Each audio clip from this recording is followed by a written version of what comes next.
In 1976, the world was blessed as God himself decided to send us down a character so insanely iconic, so incredibly powerful and wise. That character, my good sir, was of course the icon that is Garfield. With TV shows, merch, movies, and of course those Garfield relatable memes that your auntie posts on Facebook, Garfield has been such a staple within our society since its creation and has had such an incredibly huge impact on media, our society, and most importantly, all of our personal lives. You cannot mention the words lasagna on Mondays without having images of that orange cat jump scaring you. So in this video, I want to take you all on a magical journey. This is the story of Garfield. Garfield's origins can be traced back to 1976 when Jim Davis began publishing a comic strip locally entitled it John. However, the title of John was later changed in 1978 to Garfield when it began to get published nationwide. Now, this comic strip would be published in newspapers and would follow the day-to-day life of John Arbuckle and his two pets, Garfield the big fat icon and Odie his dog. Now, Jim Davis took a lot of inspiration from his own personal life when creating these comics and when creating the Garfield cinematic universe, if you will. Now, for example, the comics take place within Jim Davis' hometown in Indiana. However, Jim Davis especially took inspiration from his own life and his own childhood and stuff when creating the character of John Arbuckle. For example, he was raised on a farm and in turn wrote that John was raised on a farm, and I just think that's very iconic and very wholesome that he basically wrote a self-insert into the Garfield cinematic universe in the form of John. Now, before Garfield, Jim Davis tried to find success with other comic strips and other kind of comic ideas that he had for cartoons and stuff like that. So he basically began working as an assistant to cartoonist Tom Ryan. While working with Tom Ryan, Jim Davis began to develop his own idea for a comic strip. This would be titled Nom Nat. Just for anybody that doesn't know what a gnat was, because I'm not gonna lie, I didn't know what it was either. Gnats are like little bugs, and the comic strips would focus on this little bug and his little bug homies and giggle-worthy situations and little shenanigans that they would find themselves in. Now, this comic strip was published in the Pendleton Times and ran from 1973 until it stopped in 1975. Jim Davis has basically stated that in relation to this comic strip that he produced in this kind of series that he produced, that he was told, and I quote, "Your art is very good, your gags are great, but bugs, nobody can relate to bugs. We don't relate to bugs, but you know what we do relate to? Big fat orange bastard cats, that's what we relate to." I also want to point out, right, that saying that we can't relate to bugs is also quite rude, because one of the greatest movies in cinematic history is the Bee Movie, and I think we can all relate to Barry B. Benson's quest to get justice for his homies and his family in relation to the honey that was stolen. Now, I think saying that insects aren't relatable characters is kind of stupid, but you know what? I'm kind of glad that he was told this, because when he was told this is when he went on to create Garfield, so it was a win-win for everybody. But don't disrespect the Bee Movie like that ever again, you absolute fool. I'm gonna control myself right now. Although this comic strip was praised, it wasn't the big breakthrough success that Jim Davis hoped and probably thought it would be. Now, because it wasn't this big success that he'd hoped it would be, he began to develop other ideas for comic strips, which is how we ended up with the legendary and iconic franchise that is Garfield. Now, speaking of Garfield, within the comics themselves, this is where Garfield's main personality traits and the kind of main things that you think of when you think of Garfield, these were all established within these comics. So, for example, Garfield's main thing, like when you think of Garfield, you probably think of lasagna and hating Mondays. So all of these personality traits that we love so much about Garfield were established in these comics, which is why the comics are just so incredibly important to the rise of Garfield and the kind of popularity that he has to this day. Now, the Garfield comic strips were released by the Pendleton Times, just like the Nom Nat ones were, until 1978. Now, this is because in March 1978, Garfield was accepted by the United Feature Syndicate to be distributed worldwide. This basically meant that a manipulative fat icon could spread his wisdom and his ways of treating other people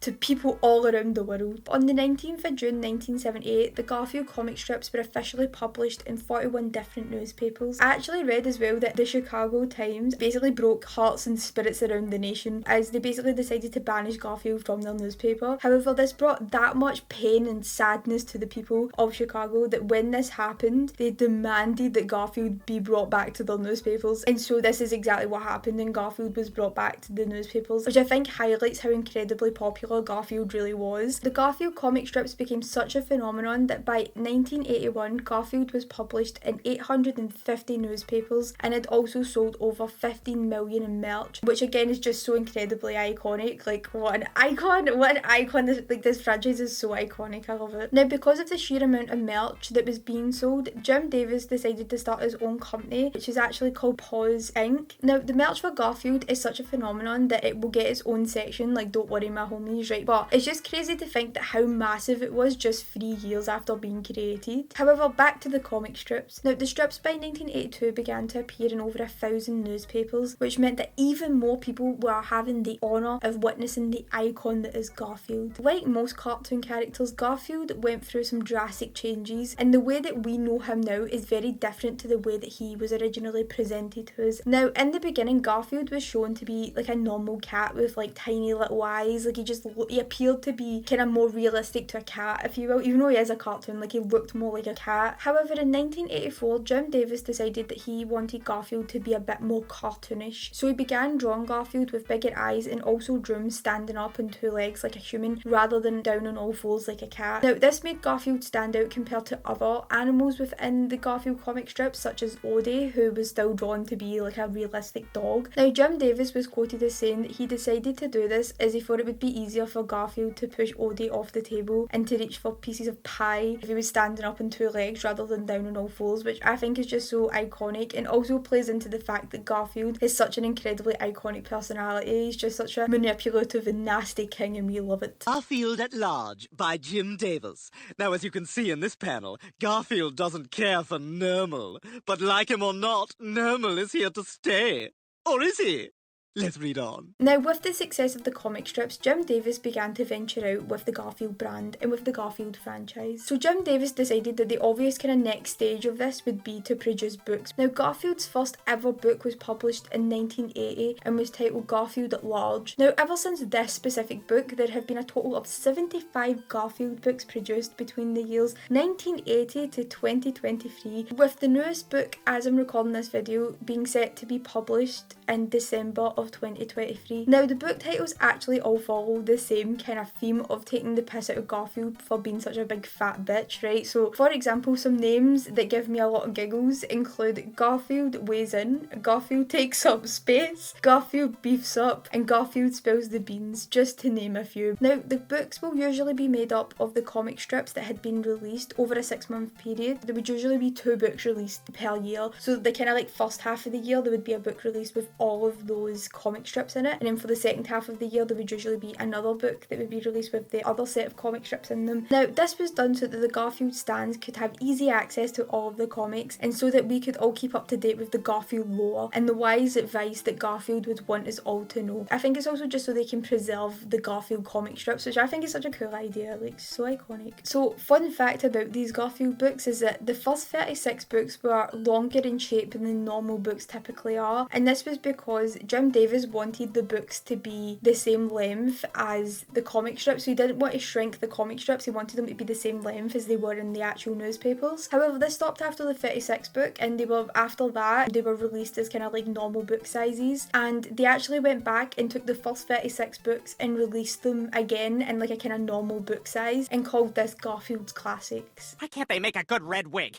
I look like Garfield had a miscarriage on my head. Now, throughout Garfield's run, he's been featured in many different TV specials, as well as having his own TV shows. Now, the 2 main TV shows that Garfield was featured in include Garfield and Friends and The Garfield Show. Starting with Garfield and Friends, the show ran from 1988 until 1994. Now, the show, like the comics, focused on Garfield, John and Odie and their lives, just living their every day-to-day life, while Garfield emotionally abuses the 2 of them. However, the later seasons actually began to take a more satire turn, with episodes focusing more on parodies rather than just the everyday lives of John, Odie and Garfield. According to the Garfield Wiki, which is my favourite website in the entire world by the way, in 1992 Garfield and Friends was said to be the 2nd ranked Saturday morning network cartoon show, only behind the iconic show that was the Teenage Mutant Ninja Turtles. However, Garfield and Friends isn't the only TV show that our homie Garfield would have. Now, the Garfield Show was the 2nd big TV show that the Garfield franchise got, and this basically ran from from 2008 until 2016. I think it was really important that this show came out when it did because there wasn't a proper Garfield show since 1994, so I think the fact that this came out in 2008 was really, really important because the movies kind of stopped airing about that time as well. So this show was very important to keep the Garfield franchise alive. The show began airing on Cartoon Network for the first 3 seasons and then switched over to Boomerang, and I bring this up because I completely forgot that Boomerang was a thing. Like, that TV station was so good, but this is where the Garfield show ended up airing for the last couple of seasons. Now, the show, like Garfield and Friends, focused on Garfield's day-to-day life and showed him being a fat mess who manipulated and bullied everyone around him, like the true icon he is. The Garfield show actually began to develop story arcs that went on for like multiple episodes and would also have like musical numbers within the episodes as well, which is so funny because like imagine like a Garfield musical. From seasons 1 to 4 there were 50 episodes per season, with season 4 having 54 episodes, which is a lot of episodes, right? However, for season 5 this went all the way down to 6 episodes. How do you go from having 54 episodes to having 6? Like, how can you screw up so bad? Like, what? Now, despite having like a huge number of episodes, the show actually had really mixed reviews. One of the main things that people would say is that the Fat Orange Cat was very funny, but that there weren't very good messages within the episodes for the children because Garfield is a very manipulative, nasty cat. And you know what I have to say to that is that Garfield is manipulative and nasty, but he's also iconic, and he's teaching the children that they too should be iconic and that they too should love lasagna and hate Mondays. And anybody who can't see that is a savage and an idiot! I got a car full of groceries. Anything else? I also went to the video store and got Garfield, A Tale of Two Kitties.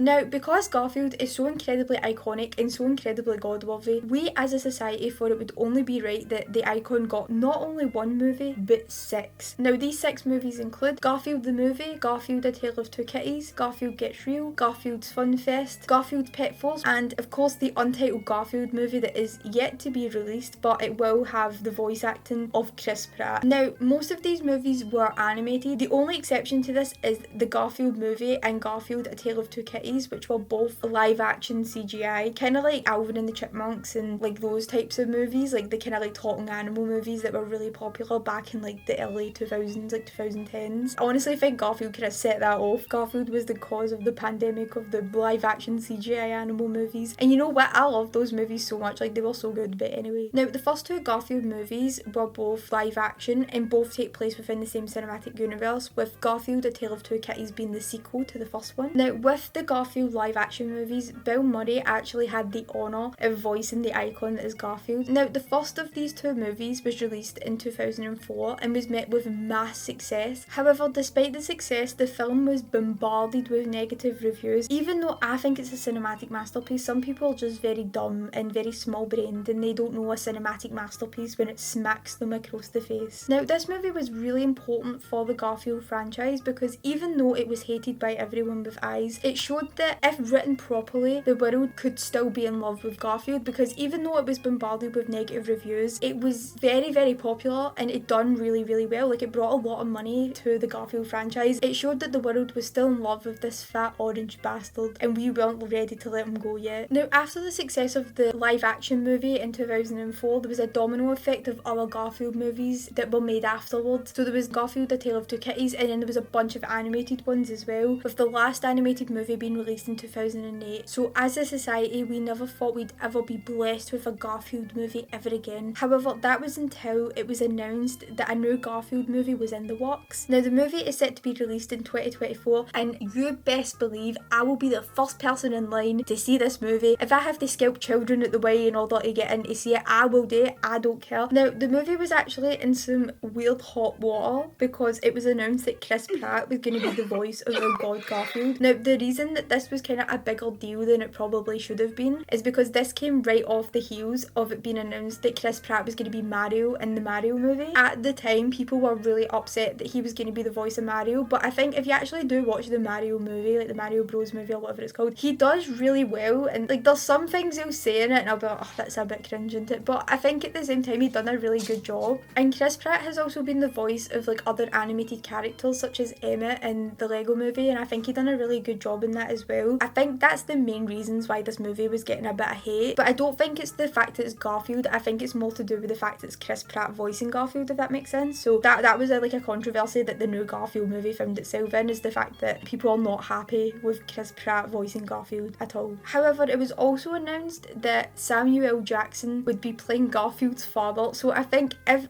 Chris Pratt genuinely does bomb and like sounds awful, at least we will have Samuel L. Jackson voicing Garfield's father. Big Garfield fan, huh?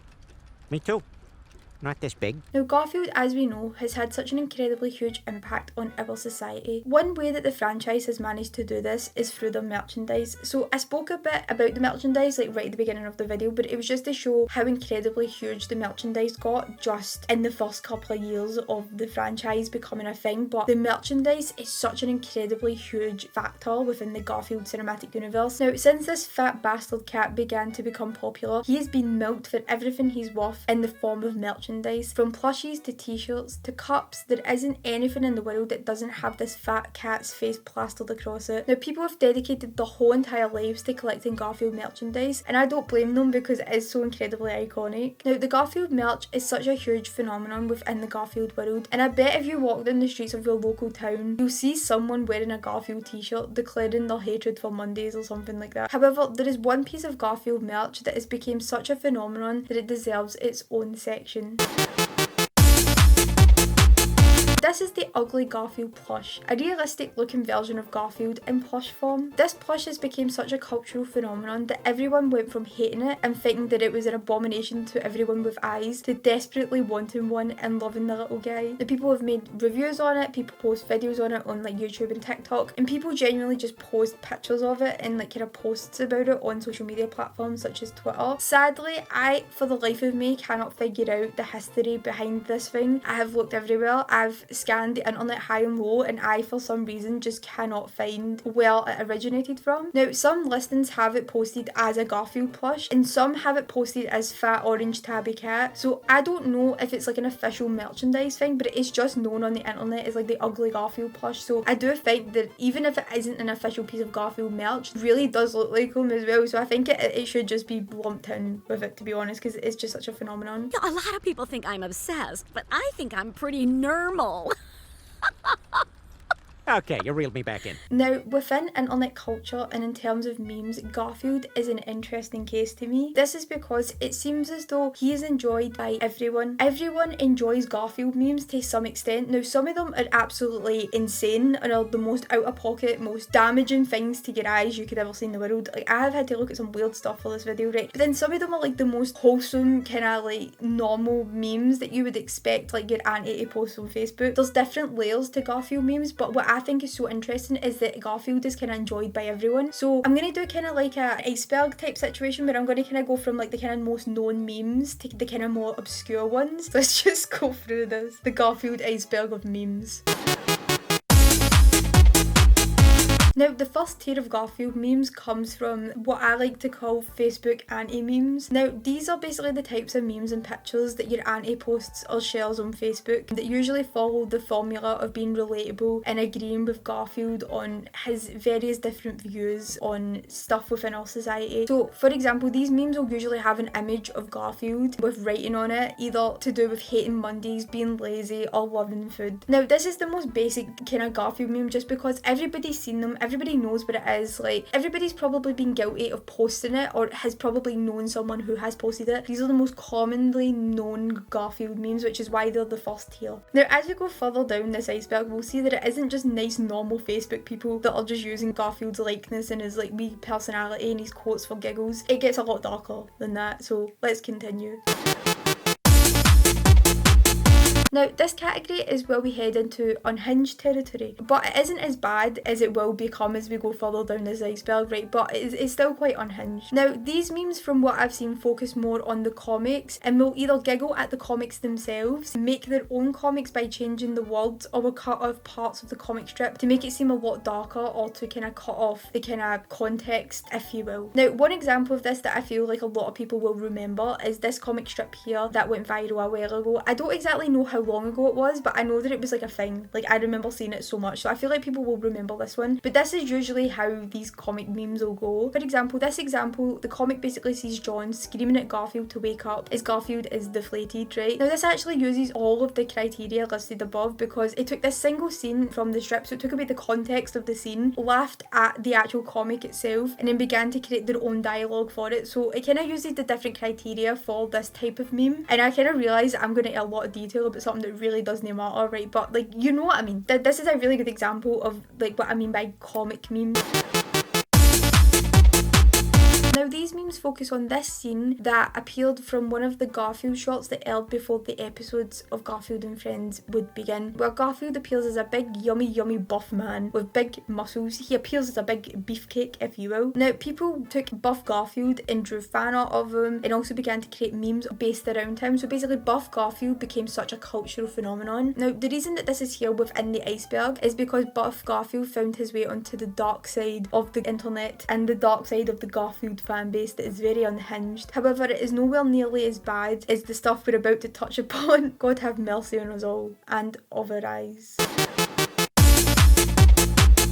Now, this is a phenomenon that I have seen happen to other shows and franchises such as Family Guy. Now, basically, when a show or a franchise has been around for so long, people begin to laugh at the characters and at the show or at the franchise rather than with the character or the franchise or the show. So I think Family Guy is such a good example of this to kind of get my point across, right? Because it's like a well-known thing to have happened to it. Family Guy basically went from being a well-received show to being something that people laugh at and not with, if that makes sense. I believe Garfield has basically went through the same exact thing as Family Guy went through. Now, in the beginning of Garfield's rise, the Facebook mom memes were funny to everyone in the world, right? Everybody thought that Garfield was funny because he hated Mondays and he loved lasagna and he was lazy and he was manipulative. So I think that's still kind of funny, right? But anyway, so everybody thought that was funny, but basically what begins to happen is people begin to take the piss out of that, so it becomes kind of like an ironic meme, if that makes sense, because it's been around for so long that basically people kind of turn on it a wee bit, and instead of laughing with Garfield and laughing kind of with the creator and laughing kind of at the jokes and stuff, you begin to just laugh at the franchise in general. Family Guy had the exact same thing happen to it, but Family Guy is a really weird example as well. I actually made a video about this entire thing, right, but it's just such an interesting phenomenon to me that it does happen to a lot of kind of like TV shows and stuff like that and like franchises. I don't know if that makes any sense at all, right? I really hope it does, because if it doesn't, then this whole section is just absolute nonsense, but it makes sense to me, and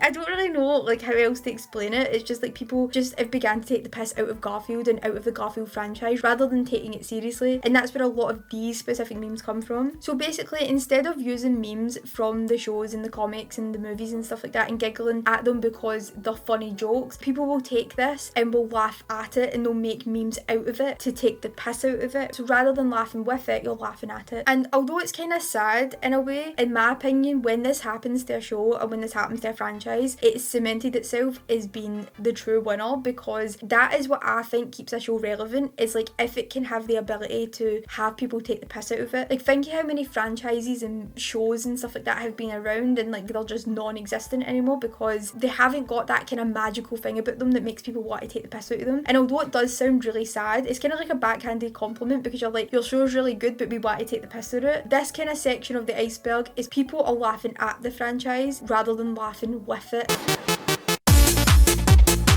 Now, the last section of the Garfield iceberg that I want to touch upon is Creepy Garfield. This is when people turn the wholesome franchise that is Garfield into a horror fest, or as I like to call it, the spookification of Garfield. Creepy Garfield refers to a series known as I'm Sorry John, where Garfield is seen as a big scary horror man who stalks and harasses his owner John. This has been around since around 2013, as the artist Double Baby posted this absolutely breathtaking piece of art of Garfield consuming John's entire house. However, this trend was popularised again in 2018 as different artists would draw Garfield in different spooky situations, and this became a cultural phenomenon. However, one of my favourite parts of the kind of spookification of Garfield is basically this video that was uploaded by one of my favourite YouTubers in the entire world, Meat Canyon, and it's basically titled Lasagna, a Garfield cartoon. The creepy yet inspiring cartoon was released back in April of 2021, and it sees John preparing to go on a date with Liz. However, when he retreats back into his house to deal with his as pets, Garfield and Odie. What we see is that they're both humans with tails stapled to them, and it is just so horrifying. Like, if you watch that video, that's the vibe of creepy Garfield memes. Like, that's literally what they are, is that kind of vibe of like taking something that's so wholesome like Garfield and turning it into like a really creepy, disturbing kind of piece of art. However, even Jim Davis kind of got into the creepy Garfield stuff way before the internet was even a thing, like way before any of this even started. Now, back in 1984, Jim Davis released this book called Garfield's 9 Lives,